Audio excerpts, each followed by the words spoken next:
Welcome to the show, Lottie Moss. Thank you for having me. Let's go back to the beginning then. I was born and raised in Sussex. I think because I started at such a young age, I was leading like almost a double life. All I wanted to do was, be at home with my friends and not be with strangers. Being around people that were like 20 years older than me, I would follow what they did. So all the like drinking and the drugs, because I just thought that was normal. My first paycheck, I blew it in 2 weeks. How much was it? 14,000. I thought it was an unlimited supply of money. Turns out that's not real. The person that wrote the article was a woman, and she was just absolutely going in on me. Who's laughing now? Because they were trying to mold me so badly into Kate Moss Part 2, and I just never saw that for myself. Let's talk about OnlyFans. I actually had friends that did it, and I saw them doing it, and I was like, this is a bit of me. I really don't feel any shame for it. I feel very empowered about what I do, and I found a lot of like-minded people through it. Let's talk about your tattoos. How drunk do you have to be to make that choice? Pretty drunk, yeah. Guys, Matt Haycox here, and welcome to another episode of the Matt Haycox Show, where today I've got a guest who was thrust into the limelight from a young age. She's walked runways, she's graced magazine covers, she's embraced the challenges of reality TV. She's an advocate for mental health awareness and body positivity. She's had highs, she's had lows. We've got here very early in the morning, and she's in a good mood, despite how early it may be. Welcome to the show, Lottie Moss. Thank you for having me. It's an honour to be here. Oh, it is very early though. It's too early for me, I'm not going to lie. I don't normally get out of bed at this time. I'm surprised how cheery you are. You're very special for me to be getting out of bed at this time. Thank you very much. Was it a late night last night? Do you know what? It was about 1 a.m. I think I went to bed because I went to an event last night. But it was a really fun event. It started quite late as well. You know how these events, they like start like 8:30, get there for 9, and it's like... But I had dinner and went to bed, so that was nice. But you're still young enough to drink and wake up and it not make any difference. Do you know what? Yeah, I don't feel worse for it at all. I feel like normal. I just feel bad because it's early. See, two nights ago, I shared a bottle of wine with a client, literally a bottle of wine and a burger. Went to bed, normal time. Well, obviously wasn't remotely pissed from a bottle of wine. All of yesterday was like a write-off for me. Really? And I'm only decided to feel human again today. What? That's crazy. No, I don't really get hangovers like that. I just get more tired. But I'm here and I'm ready to go. I'm rearing and ready to go. By the way, I loved your introduction of me. Thank you very much. That was so complimentary. I was like, wow, is that me? Well, I've got to put you in a good mood to get the best out of you. That's true. Yeah. This is your angle. Well, let's see if it works. Let's go back to the beginning then and start where it all began. Tell me about your childhood from I guess as far back as you can remember. Gosh, we're really starting with the deep stuff, aren't we?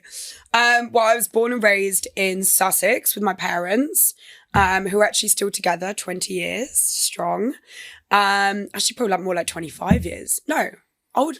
I'm 25, so it must be about 26, 27 years now. We grew up I came from quite like a humble beginning, as I'm not going to lie. Like my parents had quite a small house, and we, everyone like knew each other on the street. So yeah, it was very like small town vibes. I was never very academic at school.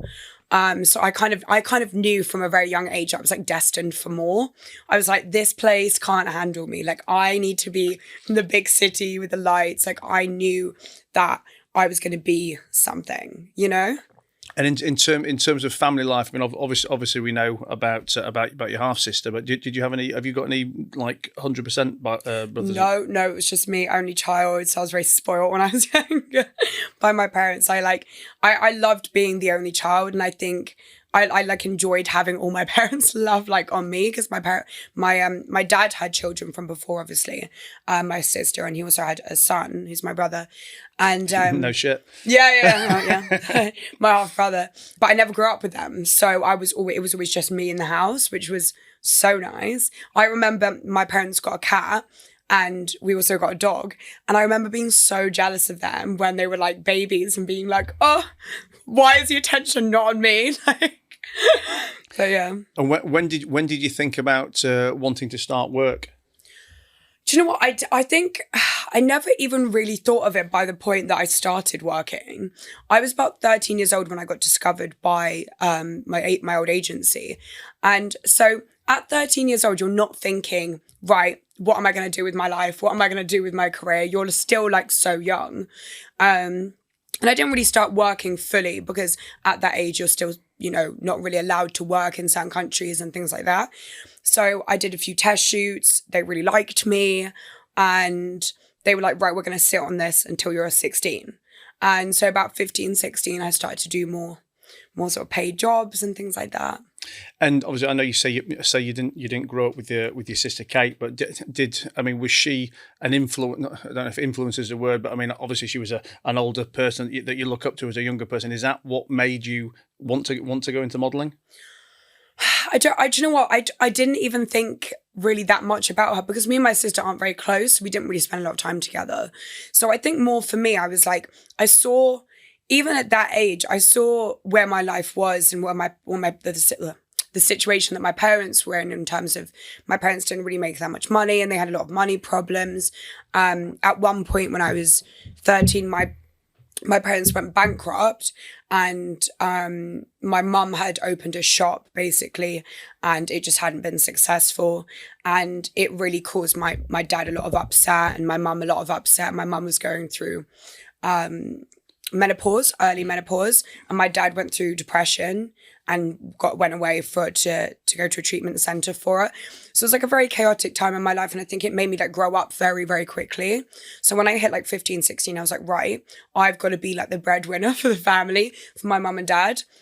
So that's kind of why I decided to start properly working. And were you looking at it in that you want to be the breadwinner to repay them for what you've done for you, or was it also, I guess, you want your own money, your own life, and you want to get to the big city? I didn't want to stay in the town that I was in. It was a very like small town, and kind of the people from there stay there, and I just knew that was not what I wanted to do. I had friends that went to a private school at the time, and I sort of saw their lives and their houses and stuff, and I was like, this is what I want. I want to be successful. Like I used to look at their parents even and be like, I want to be like you. I want to have drive. I want to have determination.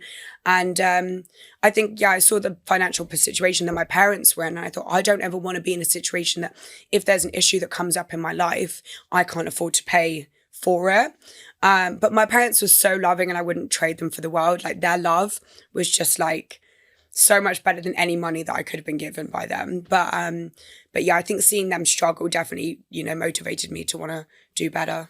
So before we started recording, we were talking outside, and you were saying that you don't like being shouted at, and because we were talking about the SAS challenge, you said it's absolutely not for you because if someone shouts at you, it's being shouted and being told what to do, which I have an issue with. So, I mean, I'm not going to say it's conflictory. That's probably the wrong word, conflictory to having drive. But I guess I would I've got drive. But then as long as the right person is shouting at me in the right way to I guess to help me get better or help me towards my goals, and then I see it as a positive. Obviously, if it's just a dickhead shouting, I mean it's a different story. But I guess as that driven person, have you had motivating mentors, or have there been people that you've looked up to help move you forward?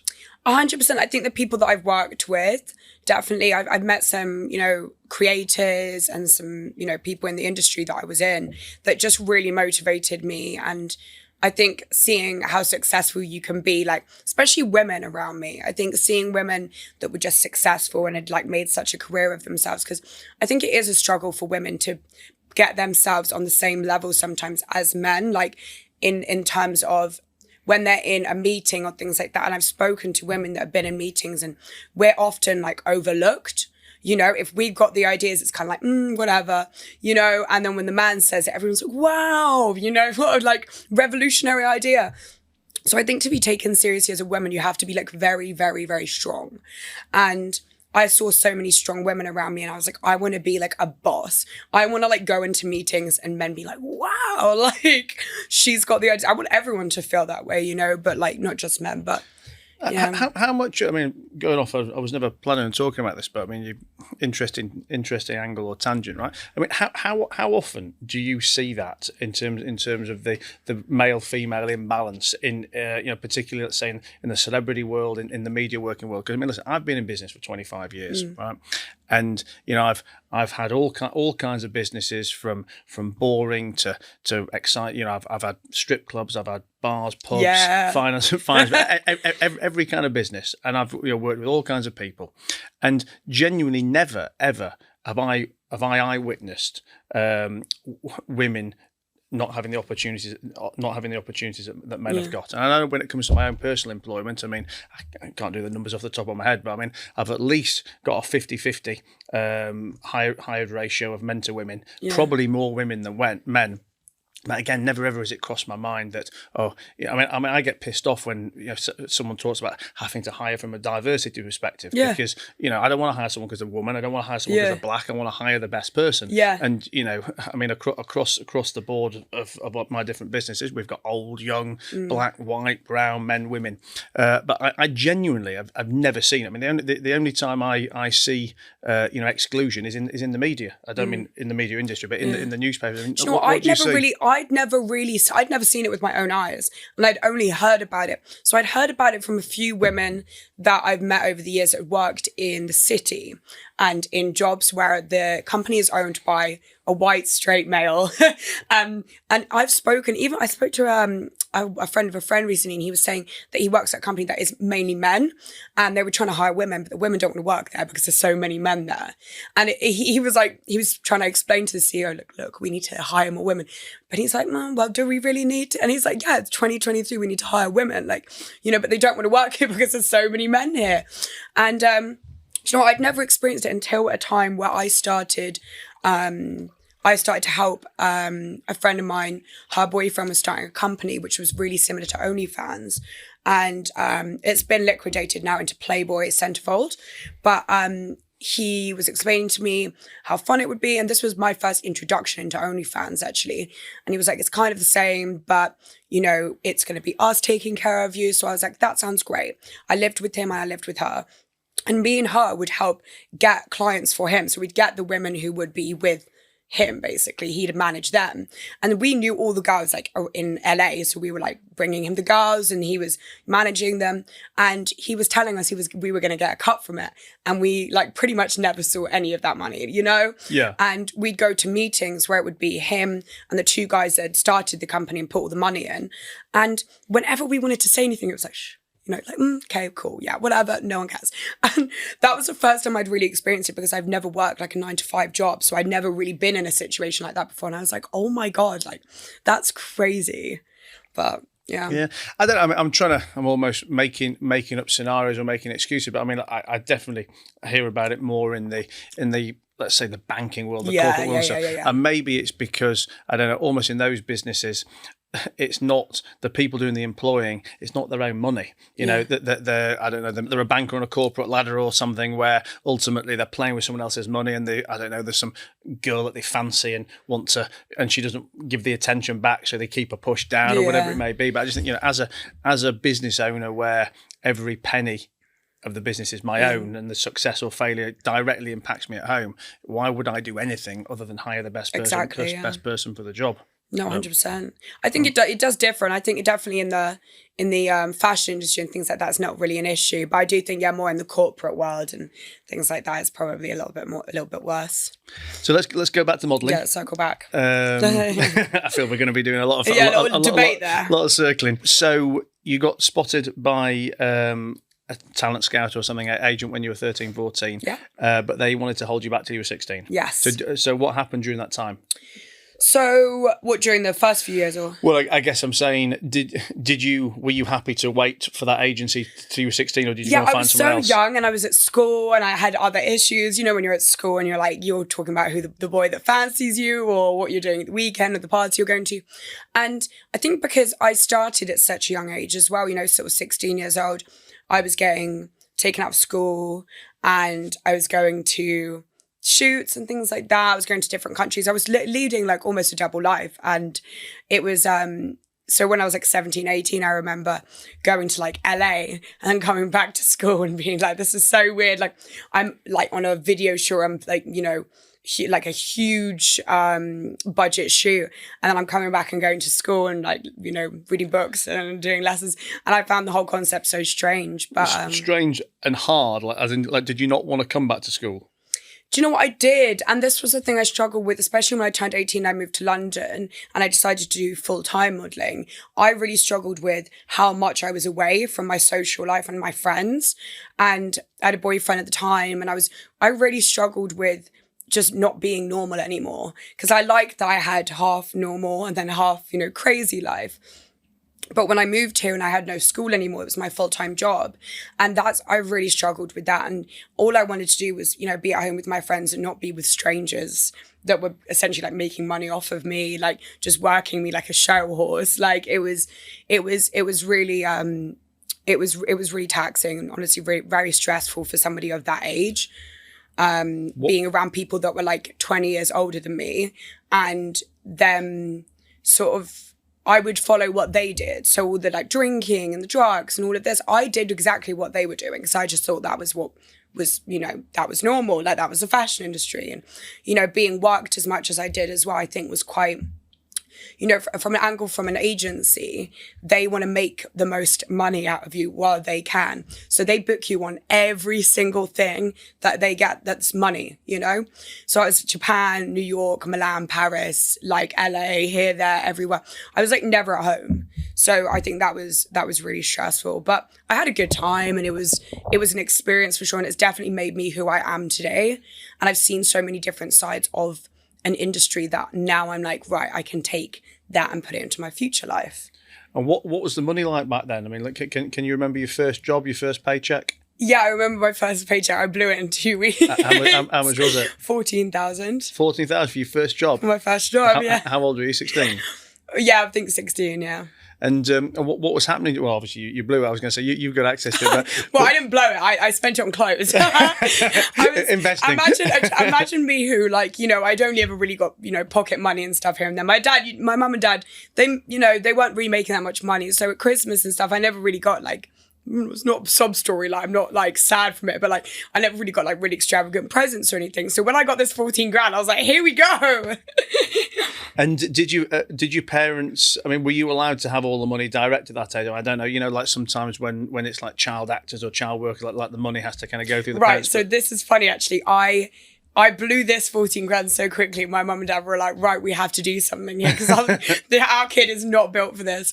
So we went and met up with my sister's accounting agency and I've been with him ever since. He's called James. He's amazing.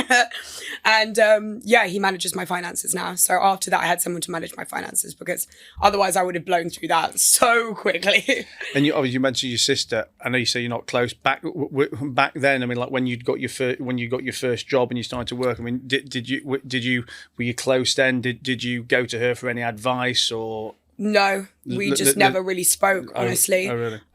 Yeah, I mean, I think I just, because it's always been that way, I never was sad about it really. Like it was, obviously it's not great to hear that, someone doesn't really care for a relationship with you, but we'd see each other at Christmases and things like that and sort of play family a little bit. But, I'd never really known her. So it wasn't like I was losing someone. I think someone that, if their mum or dad has left them, I think that's a really big pain because it's someone that you knew that has chosen to leave you. I never knew her and she never knew me. So it was never really like she chose to leave. She just, she's 20 years older than me. She's got every right to, live her own life. She doesn't need to, hang around with me. So, yeah. But I guess presumably, even though you guys didn't know much of each other, you know the situation, that the media will have wanted to make its own positive or negative takes on that. That she's only getting these jobs because she's Kate's sister, or she's not getting any jobs because she's not Kate or whatever. I mean, was that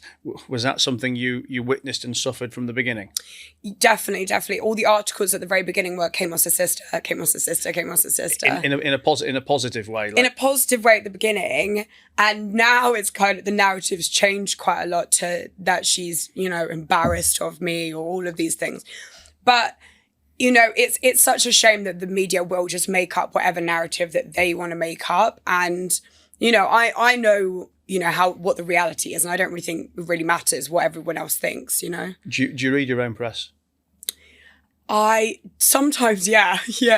I don't read the comments because that's where it gets so depressing. But yeah, I read some of the articles. Some aren't so bad and some are awful. But how often do you read something that there's absolute bollocks, like there's not a word of truth. Oh my God, so often now. When I was younger, not so much, but now, because I rebelled a little bit against what the norm was in terms of I was doing modelling, I was really successful, I was doing what most people would have dreamed of doing. And then I was like, actually, I want to do OnlyFans. So I think the media kind of, you know, I remember they wrote an article saying, Lottie Moss hits rock bottom as she signs up for, you know, adult content website, OnlyFans, blah, blah, blah, blah, blah. And the person that wrote the article was a woman, and she was just absolutely going in on me. And I read this article and that she brought up my family, and it was just really like vulgar. And I remember at the time I was living in a house in Beverly Hills. And I just done a shoot that day with like, you know, a few of my friends, and we were on top of a Bentley, like with our underwear on. And I thought, you know what, if this is rock bottom, I'm going to stay here. So I've never been that concerned about what they write, because I live a very like nice life and I'm very happy within who I am now. But I have struggled in the past, and definitely seeing these articles written about you, like if you saw anything written about you by anyone, it's going to have a little bit of an impact on you. But I've grown up with it since I was 18 years old. I've been paparazzied and been seen in the press. So I think by this point, I'm just like, you can't hurt me anymore. I've seen everything. I mean, I'll tell you my media lies story, right? Which then makes me think, if that's what happened to me, what fucking chance has anybody in the public eye got? So, you know, you can put a Google alert on your name. I don't know if you do it or not. So I have a Google alert on my name. So anytime a new piece of content, you know, ranks on Google, it pops up. And every time it happens, I always get the email, but I'm always expecting it, because, like, for example, I've done a podcast and we've, you know, it's gone into the press. Therefore, I'm expecting it to happen, whatever it may be. But I think last summer, my name pings up. I think, oh, what the fuck's that? You know, what have I done? And it says, entrepreneur's sea squirter is cansed, as in CANNES''D. So I'm thinking, what the fuck? So what the fuck is that? I bet you didn't. You swiped so quickly on that. Well, to give a bit of context, so I have a boat called the Sea Squirter. Okay. Which now it makes sense. Which at the time was living in Cannes, because we used to spend the summers on it there. But I'd not been there for 2 weeks. So I'm reading this article, thinking obviously my name, Cannes. Obviously I know it's like a play on canned, but I'm thinking, fucking hell, like has the boat been impounded, or you know, what's gone on while I'm going on? So I click this article, and it's from some American newspaper, like Page 3 or something. And I'm reading through, and it has this full story, like literally paragraphs and paragraphs of story about how Matt Haycox's boat, he's tired of all the attention he's getting on it because of the name Sea Squirter, and that every time people walk past and there's oohs and ahs, he can't take it anymore. So he's decided to have the name covered up, and they've got pictures of me. I stood with no clothes on the front of the boat.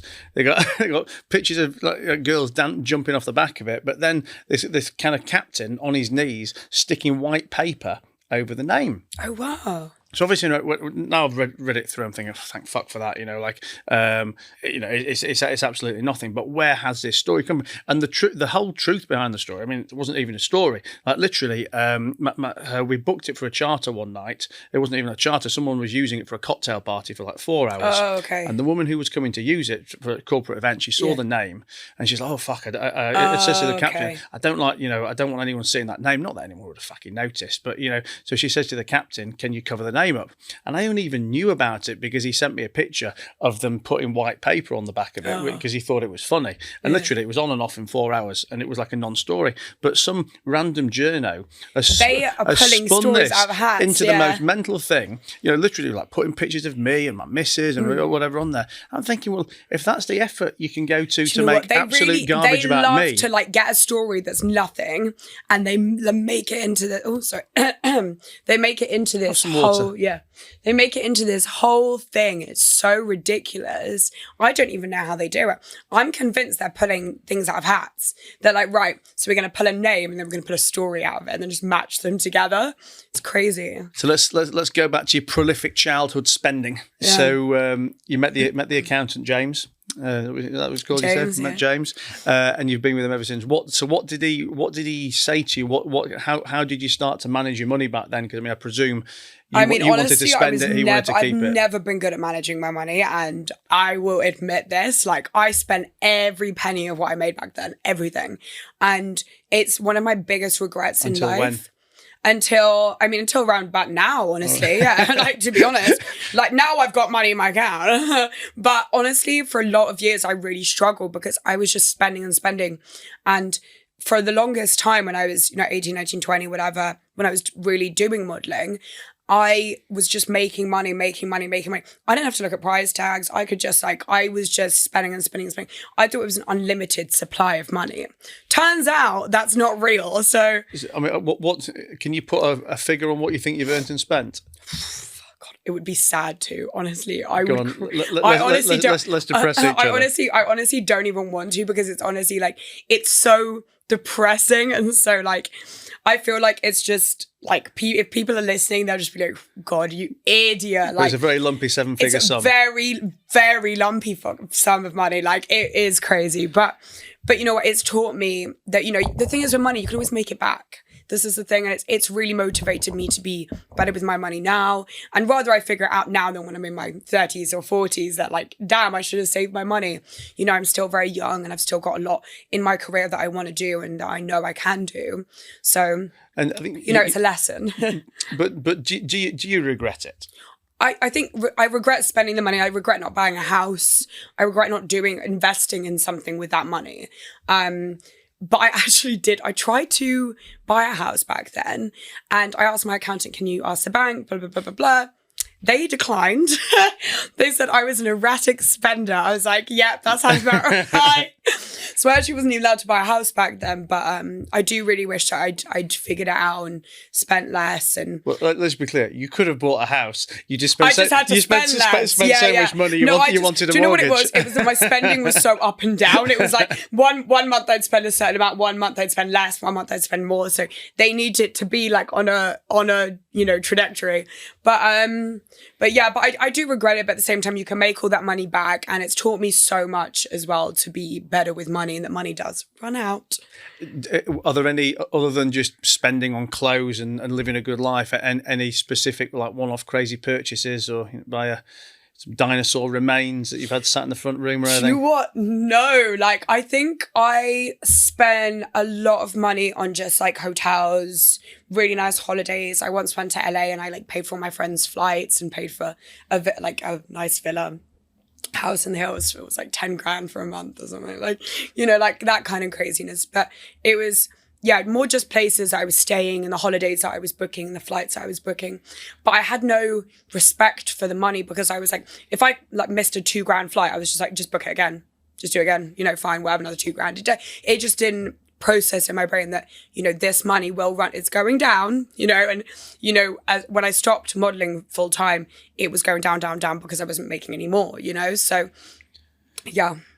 You're actually, I'll say, one of the few, probably the only person I can think of knowing or speaking to, from a media type life, who actually was happy to spend money. I mean, everyone else I know will say, they've spent 7 hours this afternoon ringing the travel lodge to try and get them to do a collaboration, to get a £50 room for free. I never liked doing that. I never liked trying to get free things. And I still have a bit of a weird thing with it, where I'm like, I'd rather just pay for it. Like, I don't like to feel like I owe people anything. And I like to feel like I got it myself, If I'm going to stay in like a nice hotel, I want to be like, hello, Mrs. Moss. I'm like, yes, this is my room and I paid for it. But yeah, sometimes it's fun to get free things. If you've got followers, you've got a good content, you might as well get free things from what you do, It's the perks.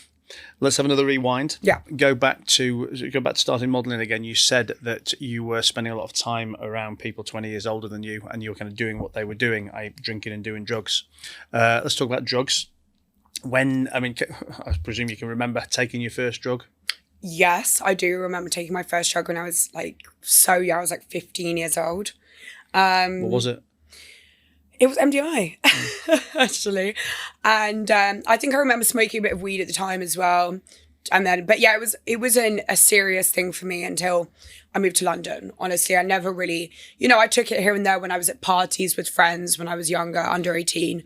But when you first took it, was it kind of being offered onto you by someone in a working environment, or you just in a when I was like 18? No, when you were 15, 16. Oh, 15, 16. Oh, no. Like when I was 15, 16, it was just friends that I was hanging around with at school.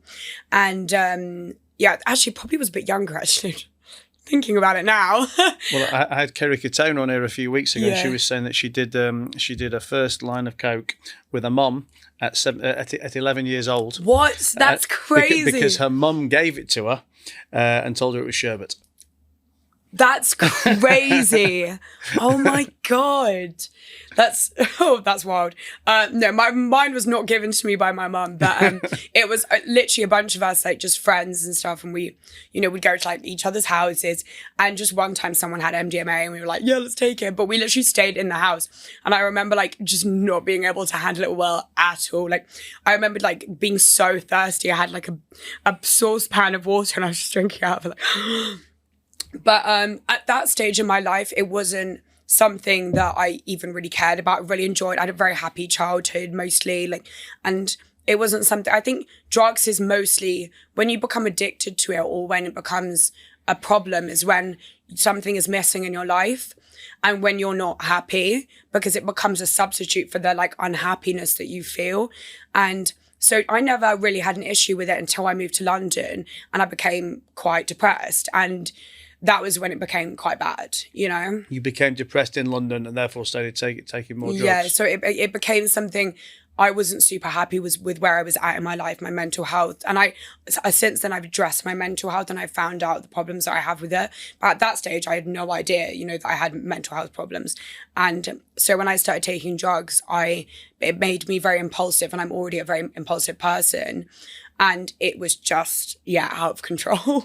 But did you not find it a vicious cycle as well, that, you're depressed, so you take drugs, but then you take drugs, so you want to come down, which makes you fucking depressed anyway? Well, I mean, as well, but it's the shame that you feel from taking drugs. But then when you take the drugs again, you stop feeling the shame for a little bit, and then you do, So, it's a vicious cycle, but... And how long would you consider you had a problem for?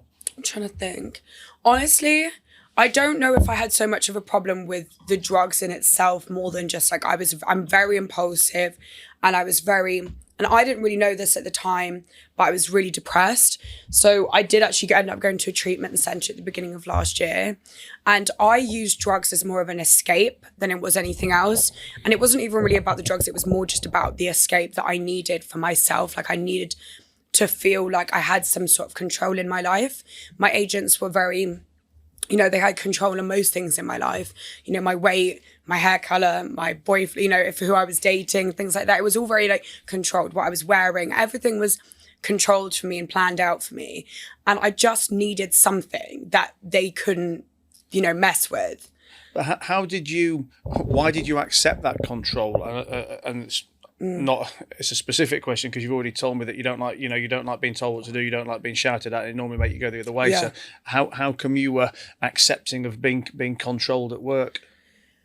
I think I rebelled in other ways, and so that made me feel like I had control. When I was going out and drinking, doing all these things, I felt like, well, I've got this, so I have that control in my life. But the other things, I remember they said, we don't want you to get any tattoos. And so I got a tattoo, and then, it was all these little things. And then they were like, we don't want you to get any surgery. And I got my boobs done. And so there were little ways where I was just like, and then I colored my hair pink at one point. I was just trying to, because they were trying to mold me so badly into Kate Moss part 2, this person that is, gonna be like a successful supermodel. And I just never saw that for myself. And I know that there could have been an angle which would have been taken that I would have been like happy in.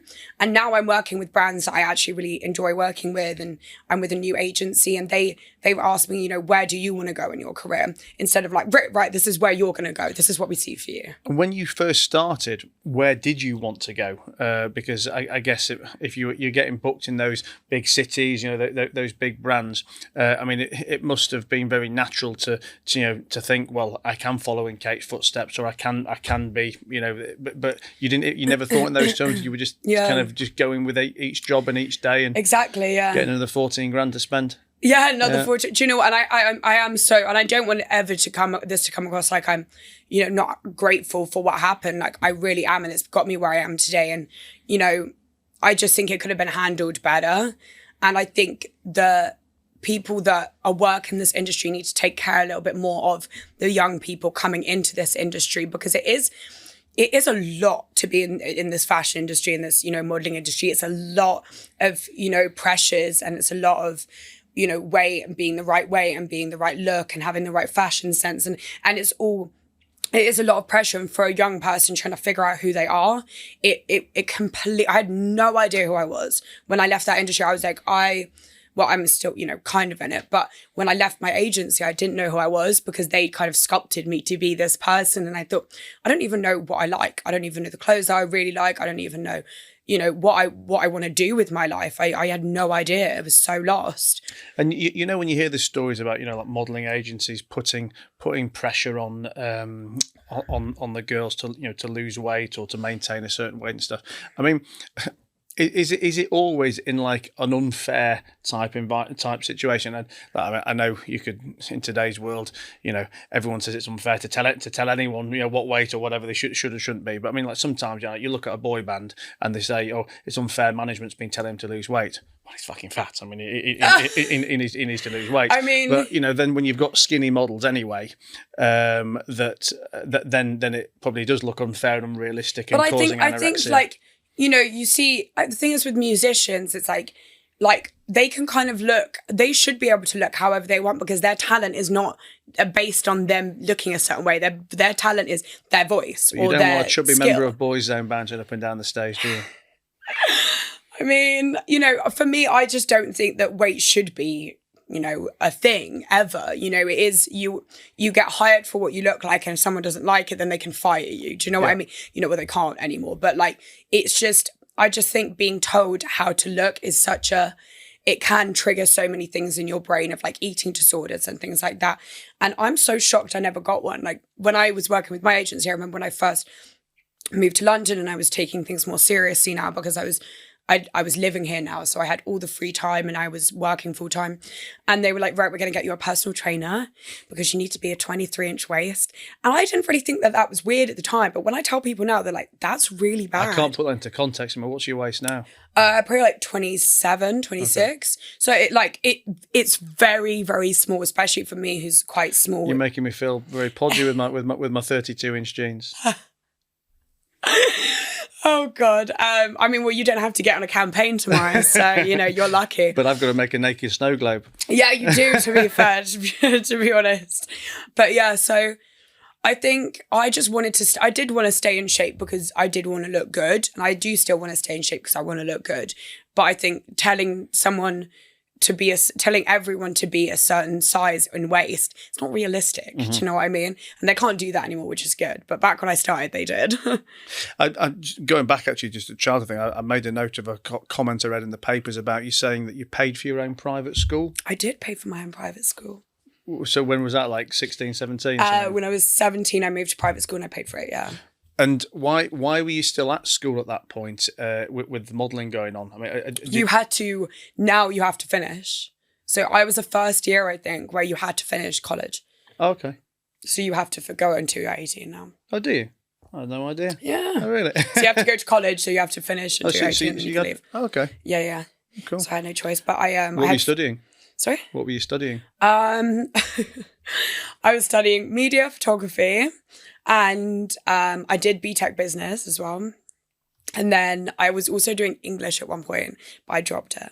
Well, I got dropped actually because I got an E in the AS level. So they were like, yeah, you can't do this anymore. And I was like, yeah, fine, whatever. But I always knew I wasn't academic. And I think, it's like this theory of like all the animals going up a tree. You can't expect every animal to be able to climb a tree in the same way that, you can't expect all people to be able to take the same test. I've never heard this theory. Tell me about the animal tree theory. If you bring a group of like zoo animals together, so like an elephant, a monkey, all of these things together, and tell them to climb a tree, obviously some of them are going to do better than others. Yeah. And some people just aren't built like that. Some people aren't mentally, they can't all sit down and do a test. Some people their brains don't work that way, and mine definitely didn't. But I just kind of knew I was a creative person, and I had modeling as well. So I was like, yeah, this academic stuff is not for me. So you talked about Rehab earlier on. Yeah. Tell me how that came about. Because I think I read something about one of your friends kind of pushing you to go into it. Yeah, my best friend came to me and she was just really concerned about my mental health. And, it was at a point where I think it was probably the lowest point in my mental health at the time, and I wasn't taking care of myself. And, I remember it got to a point where I couldn't even look myself in the mirror because it was so bad. But I really didn't understand what it was until I got to rehab, where I figured out, I had depression, and it runs in my family, so it makes sense. But it was really hard for me to deal with because I don't like being a pity party person. I don't like being feel sorry for me, I feel really sad today. Whenever anyone asked me, are you okay? I was like, yeah, I'm fine. I just always was I'm fine. What was causing the depression? Was it a specific thing? It was years of not speaking about things I needed to talk about, and holding things in that just needed to be addressed. And also figuring things out about myself that I just needed to admit about myself. I was in such denial about who I was as a person. I didn't like the fact I was impulsive. I didn't like the fact that my brain didn't work the same way as some other people's. And just a lot of personal problems, honestly. But I did 28 days treatment. And it was a clinic near Birmingham. Okay. Lovely private clinic, so it was great. So I had one-on-one therapy, and I went and sat 2 hours a day and did therapy and journaled. And is that the first time you'd been to therapy? I'd been before, but I'd always lied in therapy. I didn't want to tell the truth because as well, I always thought, opening Pandora's box of all my problems, I thought would be so mentally taxing for me. I was like, oh my God, if I open this up and it's just 1 hour a week, I can't do that. But being able to be in a place where you have 2 hours a day and you're in a controlled environment, it just was amazing. It was the best thing I ever did. Do you still keep up with therapy now? I try to. I'm hiring a life coach because I think that's a little bit more up my street. I do feel that I've spoken about everything that I needed to speak about. I need someone to sort of help me in my problems in my life, where I can say, well, what do I do about this? Because therapy is more like you're talking through traumas and things like that. And I do really feel like I've done that. So I kind of, and I worked with actually Anna from Celebs Go Dating. And she's a life coach. So I just messaged her and I was like, can we have a session soon? But yeah. So tell me, we'll talk about Celebs Go Dating in a minute, but let's talk about OnlyFans. Yes. How did that come about? When did you go on, and where was your modelling career at that point? So I went on about 3 years ago now. About 2.5 years ago, I think. Is that in the earlier stages of it? Yes. Yeah. I think so, yeah. I mean, I don't even know how long OnlyFans has been going for now. But yeah, I actually had friends that did it and I saw them doing it and I was like, this is a bit of me. And for the first time, I really found that I'd felt like I'd found a group of people, because I was doing it with other girls that were doing OnlyFans as well. I was shooting with them.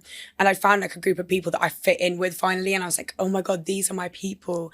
And I just really loved the whole process of it, of being able to create my own content, of being able to dress how I wanted and shoot what I wanted, and being able to have like control over the pictures I was releasing and the videos that I was releasing.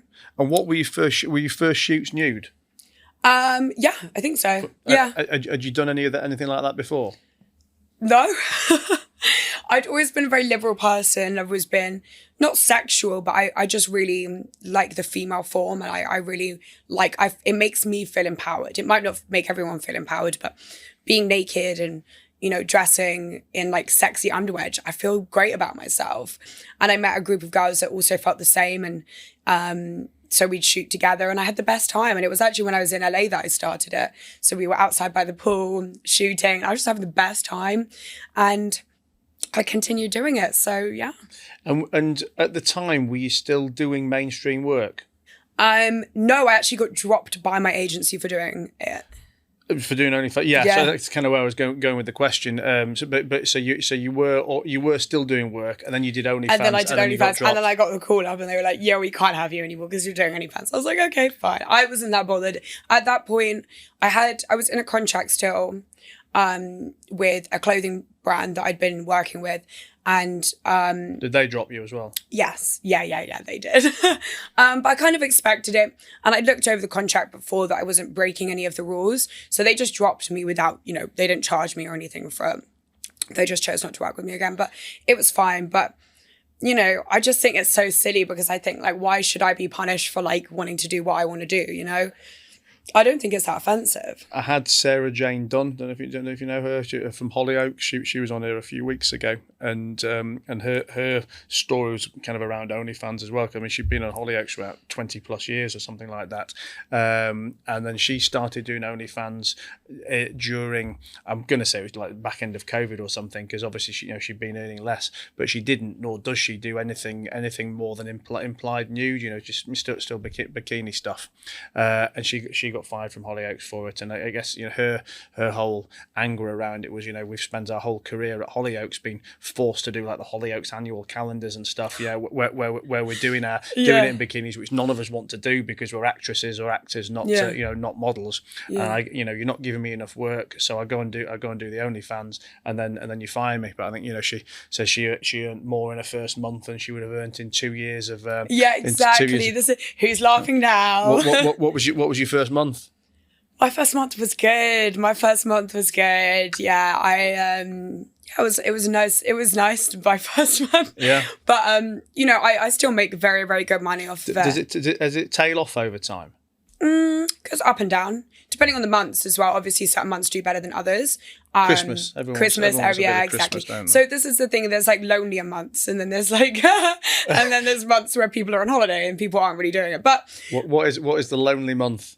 Honestly, I'd probably say like December is kind of like December, February and January. Ugh. Yeah. Do you know what I mean? Because like people are just inside. No one's like out doing things. So people are just on OnlyFans. But yeah, I really enjoy it. And I think everyone should just be able to do whatever they want to do and whatever their heart desires. And I don't think there's anything shameful about, what I do. I really don't feel any shame for it. I feel very empowered about what I do. And I found a lot of like-minded people through it. So I guess, so you started the OnlyFans, you lost the agency, lost the contracts you had. Has that gone full circle now insofar as, because I guess obviously going on OnlyFans gave you a lot of press at the time as well. So has that then brought other contracts and another agent and stuff who probably work in a different field and don't care about the OnlyFans Association? Yeah, 100%. And I think I found a better deal now. So I feel much happier that I took that risk, because 100% it was a risk. I could have carried on doing what I was doing, making, loads of money. And I thought, I need to be true to myself now. I need to do something that's going to make me happy now. And when I did, it's the best decision I ever made. I have an agency now who are incredible. They really listen to me. They really, whatever road I want to go down, they're like, what brands do you want to work with? Who do you want to work with in terms of, collaborations? And I will tell them, and they're like, great, that's the perfect route for you. And they go out and find it for you. Yeah, they go and get it for me. So yeah, and that kind of led me to like Celebs Go Dating as well. It was like this, I've never done television before, and was that your first thing? Yeah, that was my first television opportunity, and I just want to do everything in life. I want to be able to say that I've done it all, Because I'd heard you'd done Made in Chelsea as well, but was that? No, I didn't do Made in Chelsea. Oh, okay. That was my ex, and I have a few friends on the show as well. Oh, but you'd never been on? Never been on. Okay. No. So we'll talk Made in Chelsea in a sec, but what was I going to say about? I've lost my trail of thought. I've lost my trail of thought about. No, I was going to say, talk to me about a typical day in the life of an OnlyFans creator. I mean, do you look at it like an organised business where you've got to produce X amount of content a week? This is how you book a shoot in. This is what you do, or is it just fuck it, I'll take a picture of my boobs today and. I love the way you put it. Just take a picture of my boobs. Do you know what? It depends a little bit of both, honestly. Sometimes it's organised shoots that we do, and we can hire. When I was living in LA, I lived with my manager at the time, and we actually used to hire out locations, and then we'd have a bunch of girls that were with the same management, and we'd all go and shoot together, and then we'd all get content for each other's pages, and it just worked well. But sometimes I just get out the shower and I'm like, I look good today.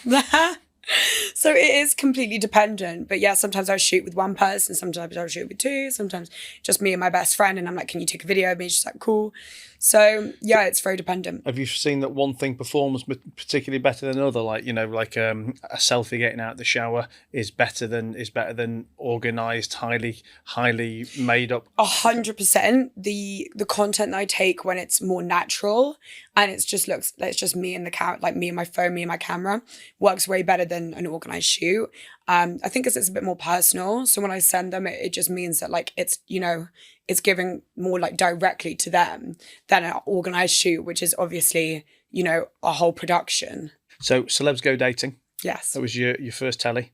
Did you go out looking for TV then through the agent, or did they approach you? No, they approached me. And I just thought it was the right time. I was like, you know what? I've got a free summer. Why not? No hesitation. It was just, yeah, sign me up. Well, I actually got asked to do another TV show, which I told you at the time. And I think you picked the wrong one. I definitely didn't. Honestly, you think I would have survived on that show?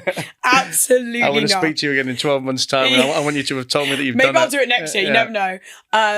No, so I chose to do Celebs, and like I'm so glad I did. It was genuinely such an amazing experience for me, and it changed the way I think about dating. And you wouldn't think that, because people think you go on the show and it's just a TV show, it's all set up. And do you know what? You really learn a lot about yourself. And I've spoken to a few people that have done the show, and they said the same thing. They learned so much about themselves. And I mean, how does it work? I mean, in terms of how realistic or not is it? I mean, I've got a few friends male friends who've done it. Yeah. And I guess, you know, they tell me it from their perspective, but I mean, I guess a boy's perspective is probably a bit different from a girl's. You know, our stories. We are different, aren't we, men and women?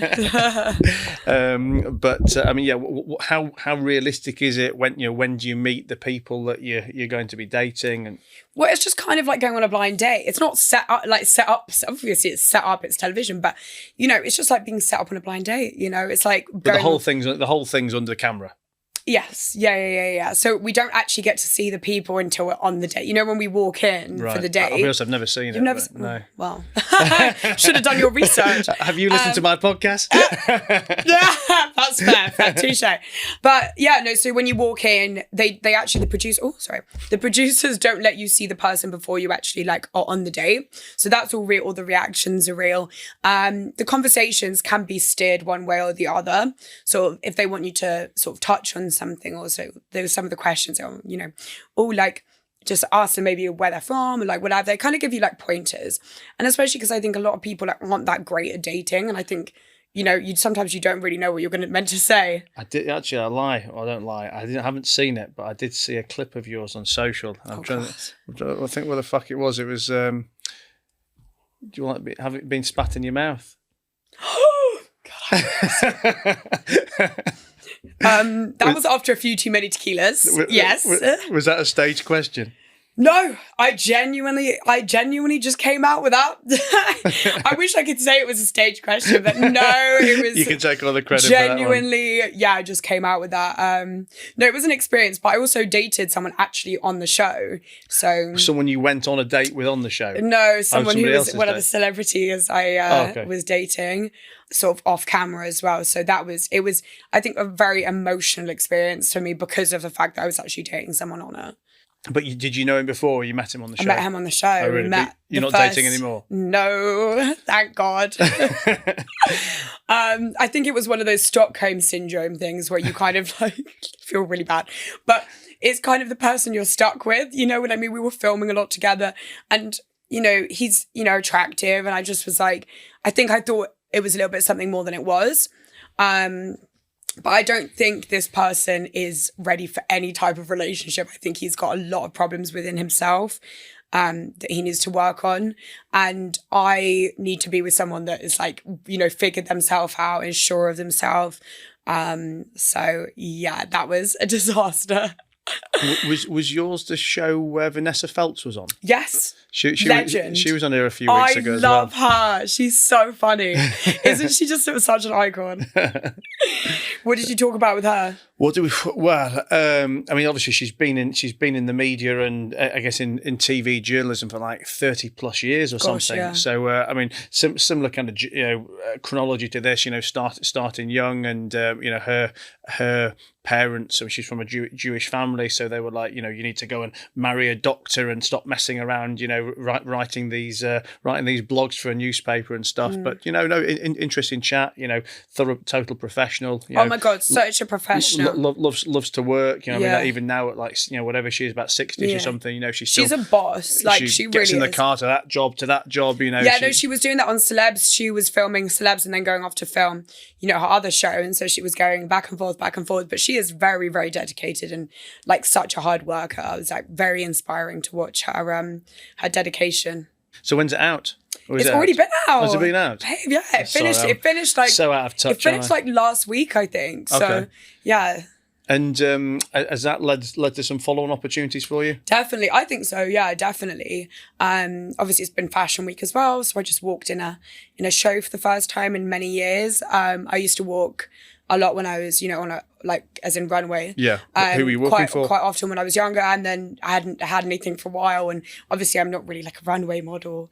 But I had a great time. A lot of events and things like that have come from it. So yeah. If you could pick any reality show to go on, what would it be? Gosh, I actually wouldn't mind doing like Big Brother. Oh yeah. I know that sounds so rogue, but I actually wouldn't mind doing that. I think it would be funny, but I think it would be very like mentally taxing. Isn't that going on about now or about to go on again? Yeah, it is. I think is it already started? I don't know. You're asking the wrong TV guy. Do you not watch a lot of TV then? No, I mean literally, I don't even have the normal TV channel. So I've got Netflix. I just recently bought Disney Plus because I've caned the life out of Netflix, and I bought. Do you have Amazon Prime? You know what? I think my daughter's got the password. I wouldn't even know how to use it. But I just bought Apple TV the other week as well because I wanted to watch Hijack. Oh yeah, is it good? Fucking amazing. Really? But let me tell you what's so annoying about Apple TV. I guess it's the fast world we live in now that you get used to being able to binge on stuff, don't you? Right? So when you watch a good series, you want to cane the life out of it. So I downloaded this Hijack because I'd seen all the billboards. I love Idris Elba. I thought it's got to be good. I love Didn't even know what it was, but I thought it's going to have to be good. So I watch episode 1, episode 2, episode 3. I'm in bed. I'm on to episode 4, and it stops. I'm thinking, there's no more episodes. That can't finish then. Then it's like next episode out on whatever, the 12th of July or whatever it was back then. Are you fucking kidding me? And there was like 3 more episodes, and I had to do it week after week. But did you used to watch Power? I never watched it. Well, I'm very jealous that you've got 5 seasons. Really? Is it like binge? Oh no! You've got to do that, right? But there's like spin-off shows to it now. So they've got Ghost, which he basically follows his son, and Force, which follows his one of his business partners. So Force is now on season 2, and season 2 came out, but that's been released week by week as well. So that is so annoying. Fucking do you know what? That is frustrating. so annoying. And I started a show. Harlan Coben, he's like he writes, love his stuff. All his stuff's the best. Love his stuff. So he's got a new one on Amazon Prime as well, and I was watching it, and then it was like a new episode weekly, and I was like, fuck! Like I binged it, and I think like 4 or 5 episodes had come out, so I was binging it. I was like, yeah. And then I was like, wait, this is a cliffhanger, and then it was like new episode next week. I was like, fuck's sake, just want to watch it now. Have you seen? There's about 3 or 4 of his on Netflix. Have you seen all those? I've seen all of them. I've seen and, every single one, babe. I'm obsessed with him. I actually tweeted saying something about one of the shows that he'd released, and I was like, oh my god, love this, because it's based on his books. Yeah. And he replied. Oh really? And he's like, thank you so much. And I was like, oh my god. Have you seen Line of Duty? I haven't, no. Oh, that's another one that you've got like 5 or 6 seasons on. I always say I'm jealous of nothing other than people who've not watched my favourite series. Not watched binge series, yeah. Let's talk about your tattoos. Yes, let's talk about them. You mentioned getting your first one earlier, and when I was recording this, someone told me I had to ask you about the tattoo on your face, but I guess we'll work up to that one last. What was your first tattoo? My first tattoo was a heart. Oh yeah. I just wanted to see whether it hurt or not, so I was like, right, I'm just gonna get a really small one. How old are you? 18, the legal age. And then it kind of spiraled from there. Honestly, I love tattoos. I feel like they just are an expression of like who I am. And I actually love every single one, apart from bar a couple. I will say I've got my ex's initials on me that I'm getting removed. And so that I can't wait to get rid of that. So I've got, that is my eldest daughter's mum. Oh, wow. And that is my ex, but that's had a couple of removals on, only because that ex gave me so much grief, So you got one of her, and now you're not with her anymore. So you know what happened? I would happily never remove it because, like for me, it was a nice picture, it was a nice tattoo. Well, I think it was, and it was a moment in time anyway. Yeah, so that's what I think as well. I really don't care. You know, I mean, I get on with her. I mean, I absolutely don't get on with her, but I do get on with her. But even so, I wouldn't change it. But she used to give me so much shit, saying, got to get it removed. And when I went to Vegas at the time, because I used the same guy to do all my tattoos, and I thought, I'm not getting it removed because I want to keep it, but I'll keep her quiet. I'll get this done with her initials. So I got this done, went home. She goes, have you got that tattoo removed while you were in Vegas? I said, no, but I've got this done for you. She's like, well, I didn't ask you to get one of me. Oh, gosh. Well, why have you not got that removed? Like, are you fucking kidding me? so you tried, though. I'll give you that. You did try. I tried.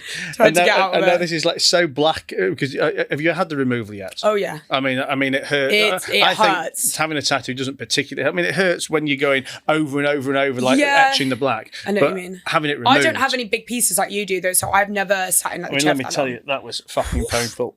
And that was horrendous. Yeah, I honestly could not. That's why I've got like tiny ones, because I like to have the pain for like half an hour, and then I'm like, yeah, I'm out. I also can't sit in the same spot for too long, so I'm just like, get me out of here. But yeah, no, I really like all of mine. But the ex's initials for me was such a mistake. Did he get yours? No, this is the thing. I remember he did it to me, so he gave me the tattoo, and he was like, "Yeah, I'll do mine." Yeah. Is he a tattoo artist? No, he's just gosh, and he had a friend who had a tattoo gun, so we were just chilling, and he was like, "Oh, you need a tattoo," and I was like, "Yeah," like when you kind of romanticize the relationship, and I was like, "Yeah, sure, like we'll be together for." And literally, we ended things the next day. Really? We were very tired. It was a very turbulent ex, but yeah, it was very on and off. But now he's just had a baby with someone else as well, so I'm like, probably should get it removed. But yeah, I remember when I was younger being saying to people, because obviously I had tattoos from quite young, and everyone was like, "Would you ever get initials?" Or someone was like, "No, that's so stupid." And then look, here I am. Like, do you want to get more? Right now I'm good, just because I'm in the removal process with a few. Probably shouldn't get any more while I'm removing some.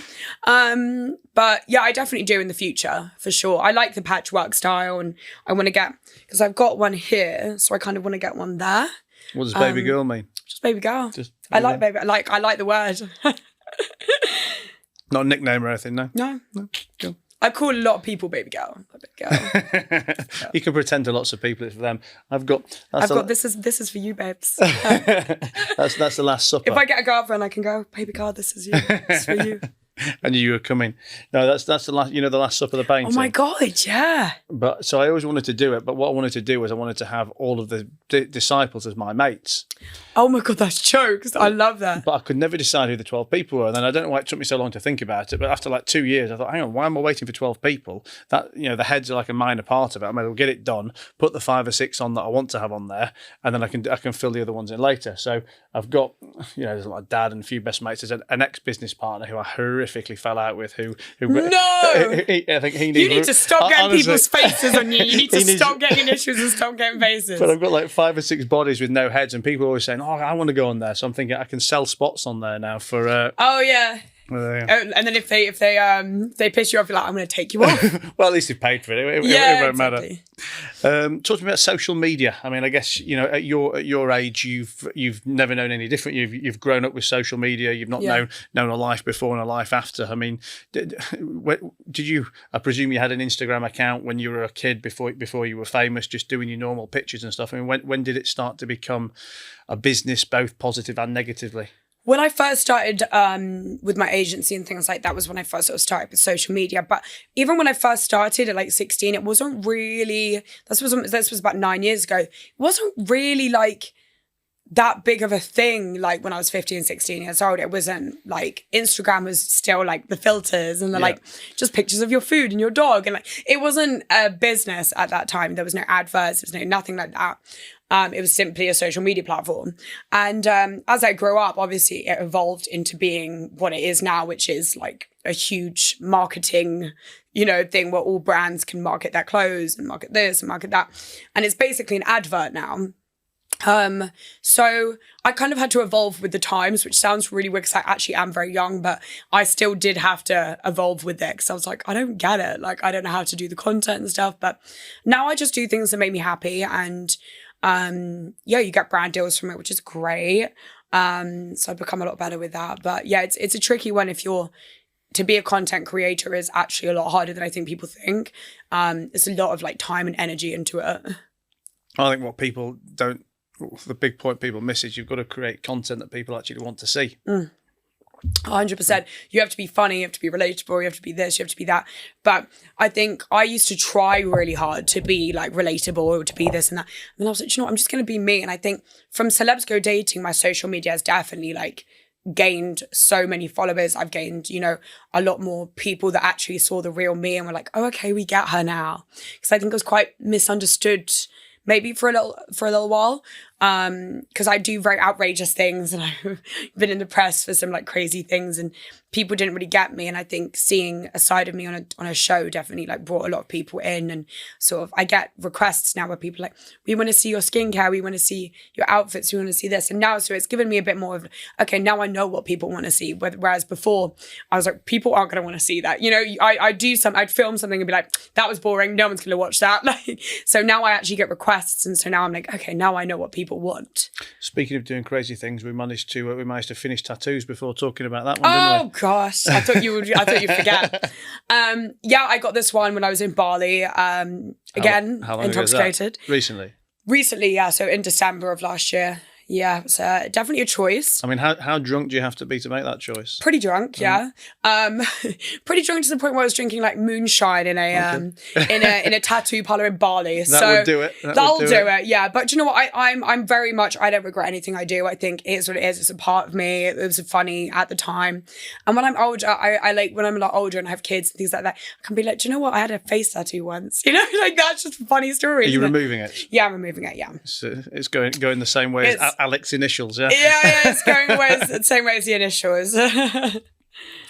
You mentioned ADHD. When did you get diagnosed with that? I got diagnosed in 2022 or 2021.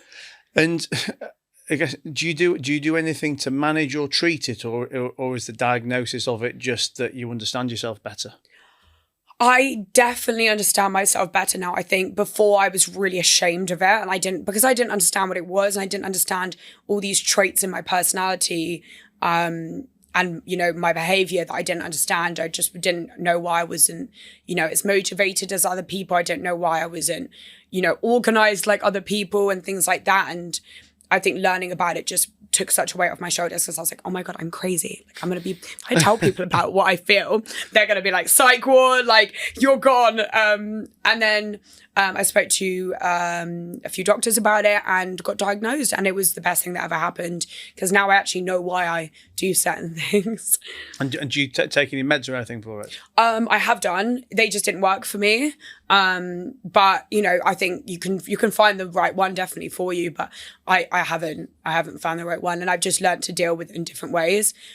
I think a very, very big part of having ADHD is like the lack of focus and the inability to, control your emotions. And a lot of things that people don't know about ADHD is that like in women, it's very prominent that you are very emotional and like up and down with your moods. And I really struggled with that, but definitely doing like meditation, doing yoga, journaling and writing down your feelings and things like that definitely helps. So there are things you can do without taking medication. And are you off the drugs now as well? I'm off the drugs now. Was that hard? No, not really. I think I like to drink and stuff now, which is more fun for me. And I also just like to stay in now. Like, honestly, I was thinking tonight, I was like, should I message someone to go like out and do something? And I was like, actually, I just want to stay in and chill.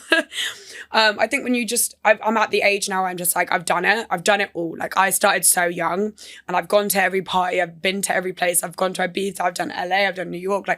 And now I'm just like, I'm actually like ready to hang up the boots on that side. And I think as well, it was having such a negative impact with my ADHD as well. The drugs like affected me a lot more than other people. Like the come down that normal people get was on speed for me. Like it was so bad.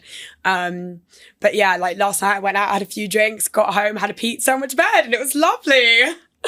And I can still carry on with my day the next day. You know, it's like when you like taking that many drugs, you can't carry on with a lifestyle, you know. So what's the future got? What can you tell us about? Where do you think you want to see yourself over the next year or two?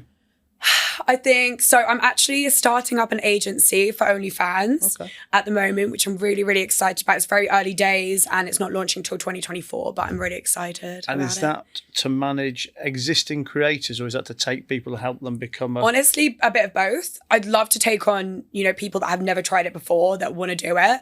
I think there's definitely a market for it in this country where, you know, I went to LA and was doing it and everyone's doing it out there. Everyone's managing people. And then here, there's just people that don't really know anything about it. And they don't know that you don't have to do, you know, explicit content. You can do literally whatever you want. You can do baking. You can do, if you're a comedian, you can do stand up. There's so many different avenues you can take with OnlyFans. And, you know, I work quite closely with them. I go to a lot of their events and I've done a lot of talks with them. I went to like Web Summit and did a talk with the CEO. And so I just really got to know the company and I love their approach to everything and I love what it stands for. So yeah, I thought I'd start my own and help other women and other creators like grow into who they want to be with help. do you know many other creators who don't do sexy photos and stuff like that? Because I mean, I know obviously the concept is it's just a payment portal, really, isn't it, to match a creator with a fan? It's a subscription-based platform, so you can do anything you want on there. It doesn't have to be explicit. But are there many people who do other stuff on there? So you know Whitney Cummings, the comedian. Yeah. Have you ever heard of her? Yeah. She has OnlyFans. Okay. So she does her just stand up private jokes and stuff. Yeah. On there, but also you have to understand like there's a lot of stuff you can't say like on Instagram probably for comedians. Like a lot of their jokes and things like that will probably get flagged by Instagram if they uploaded like a video of it. But on OnlyFans, it doesn't. So they're free to do whatever they want. And then people also pay to watch it. We might get Russell Brand on there now. Oh, God. Anyway. So look, I mean, as young as you are, you've had, you've had a very, very eventful life. You've done more in the last kind of 10 or 12 years than most other people are doing hundreds of lifetimes. I mean, if you had to look back, had to look back to your 14, 15-year-old self, what one piece of best advice would you give yourself and how would you define success? Wow, that's a good question. I would say one piece of advice would be manage your money better. And honestly, just be true to yourself. And I think success, if you really believe in what you're doing, you can do whatever you want with that. If you really actually believe in an idea and you believe in yourself, I just wish I'd believed in myself more from a young age and believed that I had everything, all the power right here. I think, it would have been a bit of an easier ride, but you live and you learn. And I'm at an age now where I know I can be successful. I've got the power in me and I'm an intelligent, bright woman. And I'm ready to inspire people. So. Yeah. Well, I'm sure you will. I've loved chatting to you, and Thank you. Hopefully we can do a round two sometime, and definitely you can tell me how some maybe in Dubai. Hint, hint. Yeah, I look forward to it. If you get my flight. Well, thank you for having me on. Deal.